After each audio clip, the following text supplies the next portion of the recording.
Hey, what's up guys? Today's part 1 of 2 of this fractured logo intro, and we're going to start by breaking up and animating our logo inside of Cinema 4D.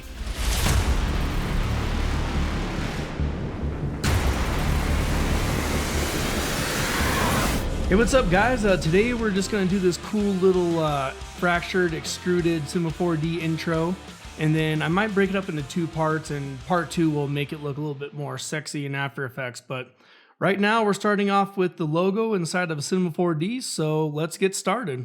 All right, cool. So I have my logo here in Illustrator. This is where I'm going to start. Kind of might do a 2-part reveal where maybe we have the text first and then this logo second. So I'm actually just going to go ahead and copy these individually, and I'm going to leave this FNX out of there. And I'm going to go ahead and just copy that. And let's jump into Cinema and get going. So initial setup I have right now in Cinema is I just have a couple of lights and a sky scene, and that's about it. And the HDRI image I'm using is from Sybil, which is the Simple Image-Based Lighting. And if you go to their website, hdrlabs.com/Sybil, they have all kinds of free HDRIs you can use and a whole plugin for Cinema 4D they can use to get some image-based lighting going and stuff like that. So yeah, as of right now, I'm just using their, I'm using this Ditch River scene. So I just download that HDRI. I have it in here, and I'm just going to drop it onto my sky object. And let's see, well, it's a little pixelated right now. Let me open that up. Go in the editor here. Set the default texture size. It's a pretty big texture, but we'll set it to just 2K for now, maybe. Let's see if 4K makes... Yeah, let's go to 2K, see that a little bit better.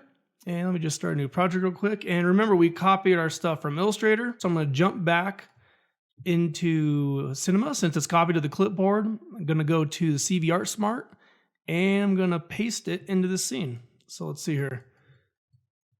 All right, so it's a little backward, not exactly in the right spot. You don't need all that. Bring this back to 0. All right, cool. So I'm going to group these splines by the sections we need real quick. And we'll just grab our rectangle tool here. Oh, it looks like this is still backwards. Let's rotate it the other way. All right. And I just got to figure out, I'm going to take this out of the group real quick and figure out which splines are which.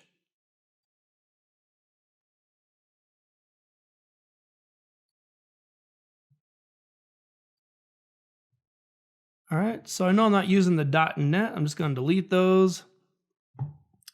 Still have our rectangle tool selected. I'm going to go ahead and group those with Alt-G. This is our type. If I could type, that'd be great. And the rest of these are the logo. Cool. So I'm just going to grab both of those, copy them, and let's go to our scene here. Awesome. All right, so let's start with the text, and we'll do the same techniques for the logo once we get it all kind of set up here. So I might just drop a cube into the scene real quick just so I can kind of get some idea of some scaling and where I need to position everything.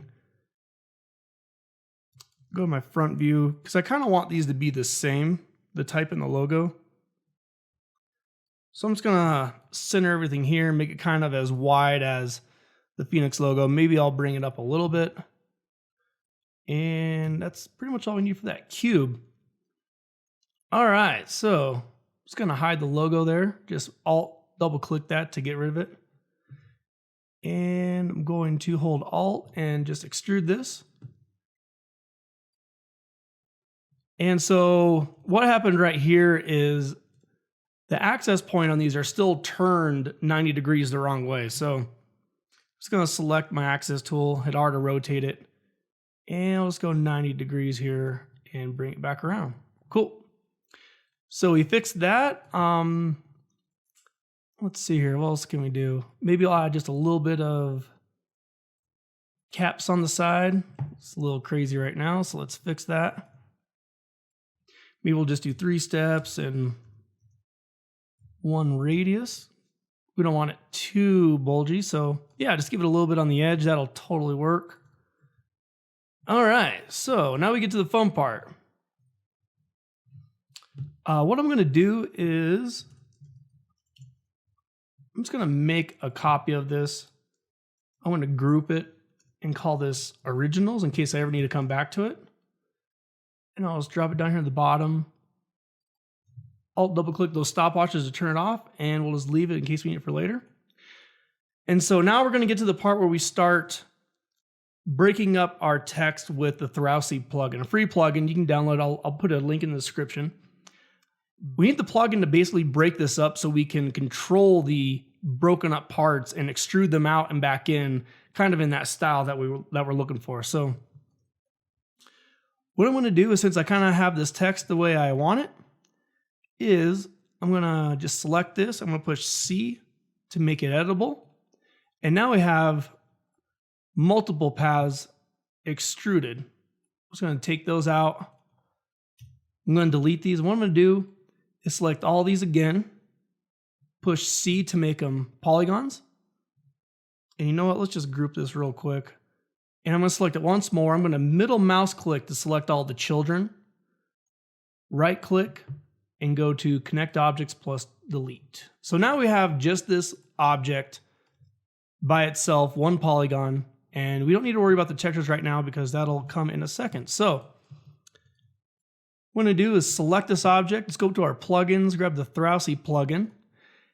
And what this is going to do is, however many pieces you set this to, let's say it's 20, it's going to break each letter 20 times. So it's not for the whole group, it's for each individual object. So I might run this maybe 15 for now, and if we want to break it up more later, we can, but let me let this run and we'll come back in a second. Here we go. All right, cool. So the Thrausi plugin got done, broke up all these letters individually, and what it did is it put it all into fracture objects for us, and also applied dynamics tags. So if you wanted to use this with dynamics, if I push play, everything's going to fall apart, which, you know, might be something you're looking into, something you want to do. For this case, I'm going to actually delete these tags because we don't need them for our intro. And now what it also did is it created, these are my original textures that I made just real fast, just a reflective black or reflective white in our HDRI, but it's going to make materials for us. So this is cut outside. So this is the texturing the outside, and this is cut inside. So it's going to texture the inside of the material versus the outside where the caps are. Since I know I want these to be the same texture, I'm just going to go ahead and hold Alt, and I'm going to override these so we only have 1 inside texture and 1 outside texture. So I'm going to take the inside, hold Alt, and overwrite that as well. Cool. So right now, we kind of have just a gray texture going on, but we are getting there. Cool. So I'm going to go ahead and grab all these, and the way that we're going to get that extrusion effect and get some good control of it is just using a random effector. So I'm going to push Shift C and just type in random. And since I have these selected, once I add the random effector, it'll add it to all the fracture objects. But the reason it's not working right now is just because these aren't turned on. So let's turn them all on. And they're starting to break apart, you know, because it's affecting the position. Which again, might be something cool that you want to do with that. But let me show you the example of what we're doing here. All I do is a scale and figure out sort of here which way it extruded it out. So that's looking pretty cool already. And since we're controlling this with the random effector, we have all kinds of options we can use now. So one of the things I did is I just changed the fall from infinite to a sphere. And then I just brought it up here. Let me look at the top view a little bit. You know what? I'm going to go ahead and group all this. Make this our text. Uncheck the axis and let's turn this way. All right, cool. So let's make the random effector a little longer, maybe a little taller. And instead of this middle being extruded, let's invert the fall off. So that way, whoops, when we scale it up and down, we have just the text sort of working its way in and out, and we can keyframe that to reveal itself. Cool, so let me bring it in. Gonna go back to the parameters here and have the scale go out even more, just to, sort of make it look a little crazy. And I'm just gonna hit render on this real quick and see what it looks like. Cool, so it's getting there. All right, so now let's add the materials. So I know I want the black on the outside, so I'm gonna go ahead and hold Alt and replace the cut outside with black. And I'm gonna hold Alt again and replace the cut inside with white. And let's go ahead and look at that again. Cool, so we're starting to get some reflections. Let's move this out a little bit more just to get another angle of it. Cool, it's reflecting the ground, which is nice. All right, cool, so let's go ahead and keyframe this and start getting everything in place here. I'm gonna hit Shift F to go to the first frame of our scene. And I'm gonna go to the fall off size. Click a keyframe there. Maybe we'll go 20 frames and I'll expand this. See, maybe all the way, maybe it's still a little broken up towards the end there. And I'll just hit keyframe again on the size. And we have a little bit of our animation there. So I might actually bring up the fall off percentage a little bit so it's a little more smooth. We might need to expand it a little bit more. That's okay. And that fall off actually is a little bit too much now. So bring it in, make a new keyframe.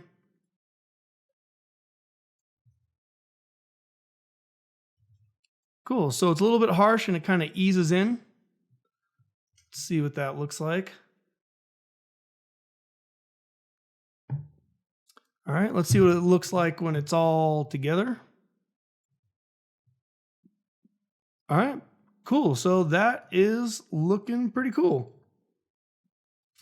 All right, so I'm gonna go ahead and I'm gonna hide the text. Let's bring the logo out. And we'll do the same process. I might just run through it a little bit faster or cut around a little bit so you don't have to see the same thing, but just doing the same process. Extrude a little bit, switch to the hierarchy here. And the axis point is a little bit off again. Switch it, make it 90 degrees. Maybe I'll extrude this one a little bit more.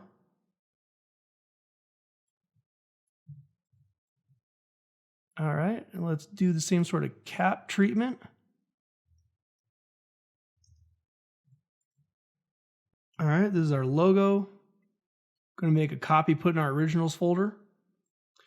And do the same process. Select it, push C to get all of our extruded paths here. And I'm going to select them, push C again. Select the top null, and I'm going to middle mouse click it. Select that. Since I got the children, I can do connect objects and delete. And let's delete those nulls. And now we have our logo in the scene. So same thing, grab the logo, go to plugins, go to Throwsy here. And let's do the same thing. Maybe we'll do 18 pieces this time. I'll let it break and we'll come back when it's done. All right, cool. So Throwsy got done. Created our dynamics tags there. We don't need those. Let's turn all this back on. And I might actually call this random text, and let's make our own random effector for the logo. So I just did Shift C to be able to type in random. And this random effector is our logo. Cool, so I'll turn the position off, get back to the scale. Whoops, get back to the scale here. And let's make sure I extrude this one the right way. So extrude it in Z here. Maybe we'll make this, see what 15 looks like. And change the fall off again to sphere. And we'll get this sphere working in here. Make sure it hits all the points there. Awesome. Invert it. And let's see what it looks like when it comes together.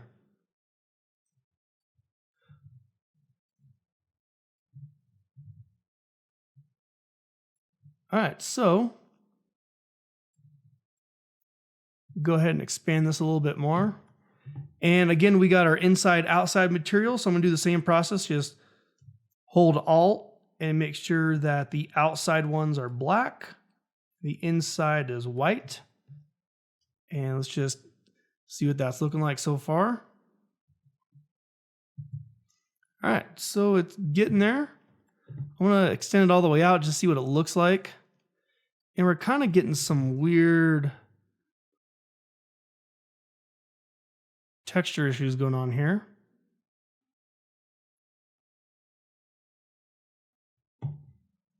And let's see what it looks like from this side, because we're gonna spin around it with the camera, so it might be better to judge what it looks like on this side. Okay, cool. So I see a couple of things happening here. One, the bump texture that I have in here is a little too strong and kind of, not making it look too good. And then also, if you notice, we have these little creases where our fracture object is showing through, or it's kind of a Phong issue. So let's take care of those two issues first. So first thing I'll do is open up my texture. Let's go to the bump. The strength is 20%. I mean, we want this tiny, so maybe 2%. We're just giving it a little bit of a texture. And I'm gonna turn the scale down to 1%.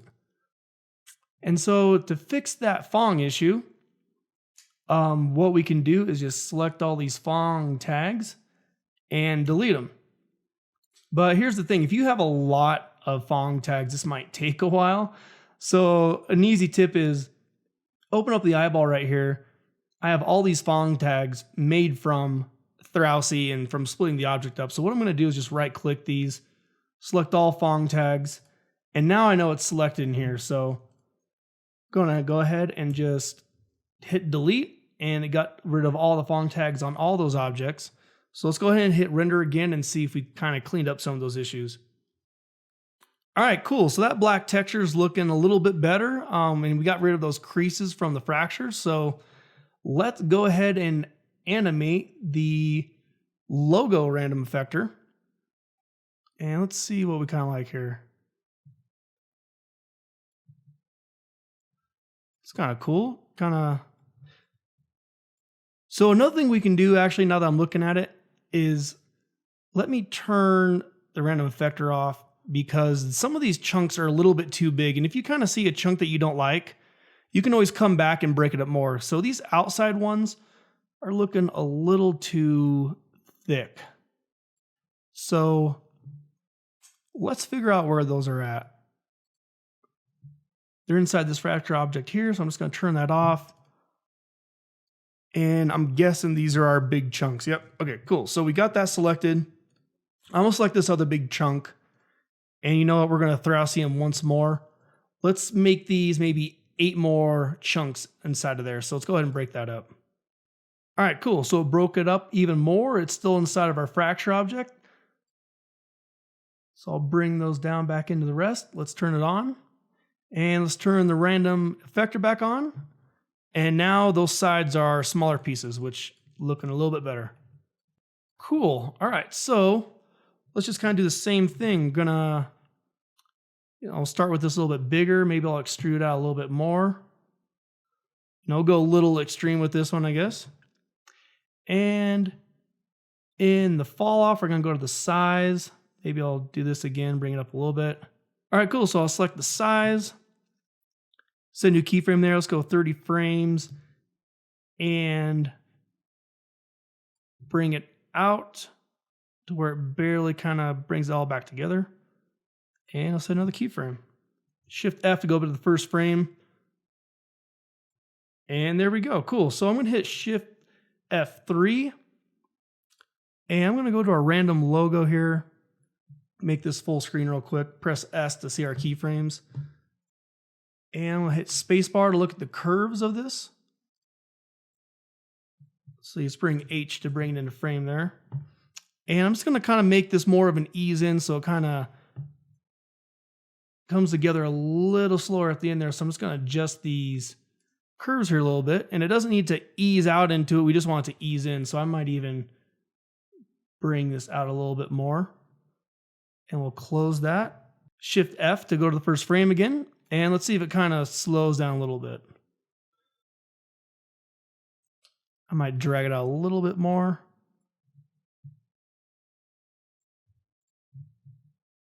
Cool, so it's really slowing down towards the end there, which is nice. Kind of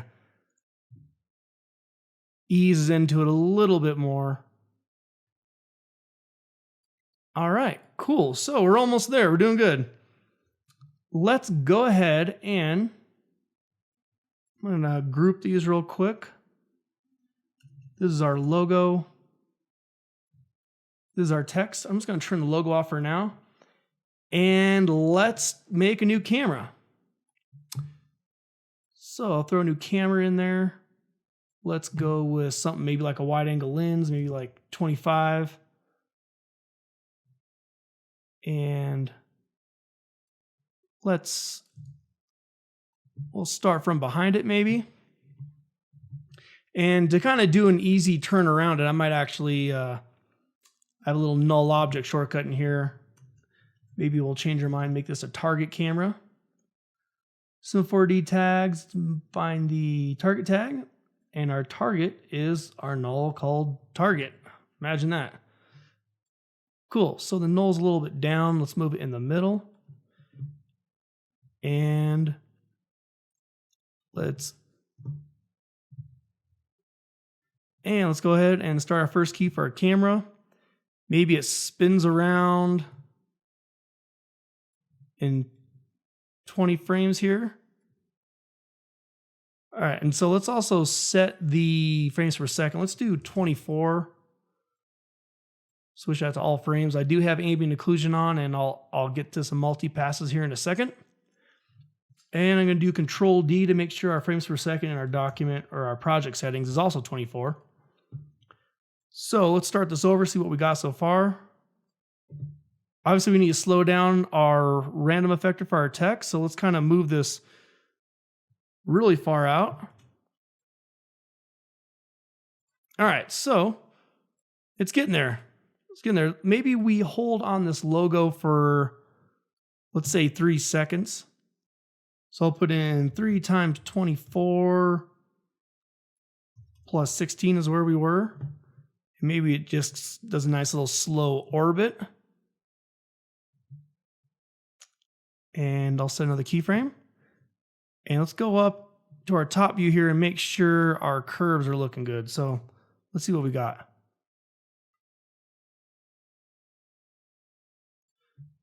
All right, cool. So maybe 3 seconds is too much. Let's do minus 24. Bring our camera to where our new marker is. And so now we want to fly next to the text. We'll have it extrude back out and we'll make a transition point to where our logo is revealed. So maybe if we go another second, we'll have our camera be on this side. But maybe it's, close at first. We'll set a keyframe. Go maybe another 20 frames. And I'll just set a keyframe now. Let's turn the logo back on. We'll turn the text off. And now let's I'm going to do the Uber keyframing here and just kind of line up our logo where we want it. All right, so let's turn that back off. And let's see. I'm going to hide the logo again. Let's bring the text back on. Let's see what we got. So it comes on. Our text is revealed. And then right here, we want our random text to come back out. So I'm just going to take our first keyframe, hold Control, and start to slide it over so we see that it's moving up. All right, so it goes, zooms in. You start to see that extrusion again. All right. And so this is the point in time where I want to get a little bit more even with the side of this so we can transition from our text to our logo. So I might just, let's see here.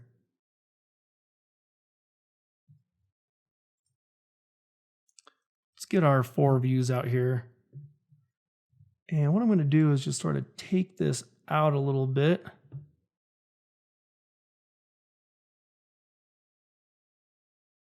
All right, so that's kind of even with it. So let's just go ahead and see what that looks like real quick.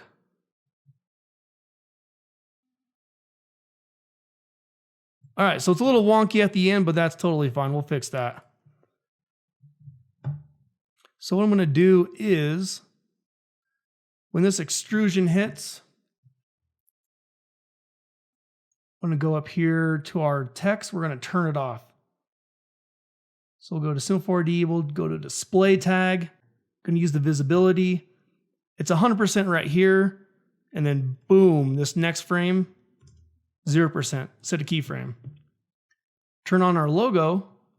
We'll give our logo a display tag as well. Display tag right here, 100%. Back here, 0%. So as soon as we come next to it, our logo is now in frame. So obviously we need to switch the extrusion of the logo random effector back a little bit more. So let's see, whoops, I grouped it there. So let's go ahead and grab this. Just gonna grab all these keyframes and shift them over here. All right, cool. So as we swing past it, we're going to use that as a transition point. And with the motion blur and the speed, we'll never know the difference. All right, so let's fix this wonky camera angle. So if I kind of look at the side view, let's see here. All right, so we kind of want, this is fine, but we want it to be more over time. So let's go ahead. Just going to grab this one keyframe. If I stretch it out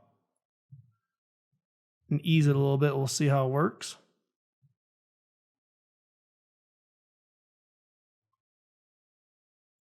All right, so let's say from here we go maybe 2 seconds, maybe another second, and let's just have this rest right in the middle. I'll set a keyframe, and let's double check from this transition point if it kind of eases back into a little bit more. Cool, not bad. So maybe I'll stretch this out a little bit more. Let's go to our timeline, so F3. And let's just sort of look at the ending here. Push H to get it all into frame.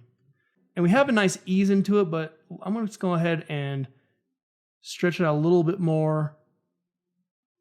Hold shift to keep this in line, stretch it out a little bit more that way. Let's close that, and we should have a little bit more of a subtle landing.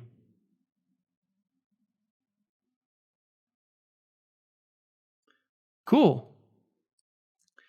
All right, so I'm going to set my workspace here to 190 frames. Switch this to 190 as well. And since we have so much time that this settles, let's go to our random effector logo. And I'm just going to highlight these last two, and we'll stretch it out a little bit longer.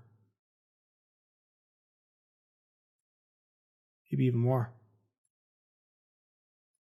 All right, so let's take a look at that.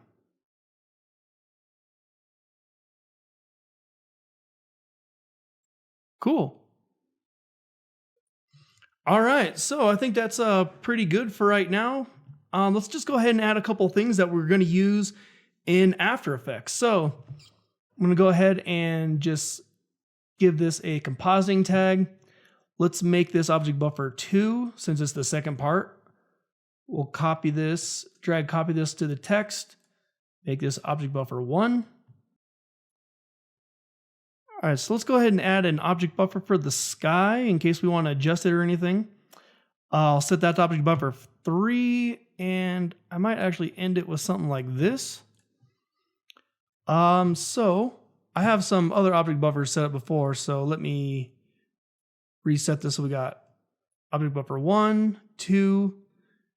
Let's add one more. This is object buffer 3.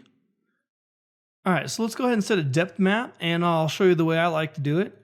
I like just go into the top view here, and if we look at our object, we have our focus distance, and basically I just like to set it right in front of the camera. So let's just set this to 5, and if we go over to details, we can turn on the rear blur, and I just set this right past the object that I know I want to adjust the depth of field. And we're going to adjust the depth of field inside of After Effects. So this is going to give us a forward towards the camera. It's all the way past the camera, a gray to black matte or depth that we can select which part of the focus we want. So I'm just going to make sure that this is always past our object that we want to affect the depth of field.